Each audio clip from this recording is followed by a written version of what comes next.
Hi, I'm Sam Allen of Law Mom. Thank you for joining me today. So, the question that I have in front of me is: should I name my children as beneficiaries of my life insurance policy? So, we never recommend naming a minor child as a beneficiary of any asset. Whether it's a life insurance policy, a retirement account, or any other type of asset, the reason is if you, as the asset owner or account owner, pass away and that asset or fund is payable to a minor child, that minor child legally cannot be in charge of that asset on their own. So, what does that mean? That means a court would actually step in and appoint someone to be in charge of that asset until your child reaches age 18 or 21 in some cases. So, what that means is that someone other than you, it's the court or a judge who is deciding. They're saying who's in charge of an asset where they're named as a beneficiary, but they're a minor.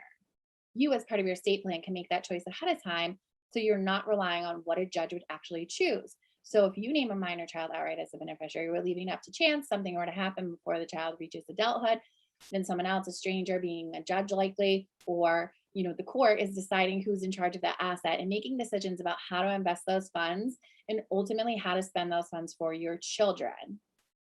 But even that, even though we don't know that piece of it yet, and I would recommend with an estate plan that you actually cover that piece and make provision specifically for what we just discussed.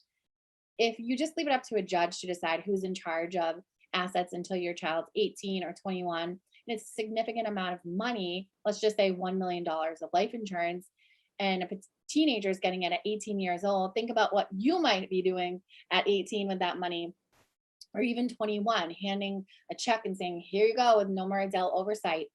So that might not be a good thing either. An adult so young has such a huge inheritance coming their way at their disposal with no one watching over. And that's not what you wanted. You want to make sure that it was preserved for milestones like a wedding or buying that first home or going to grad school or something really substantial, those kinds of things. So it's really important for us to help clients make sure that naming a minor child as a beneficiary is really not the best route to go.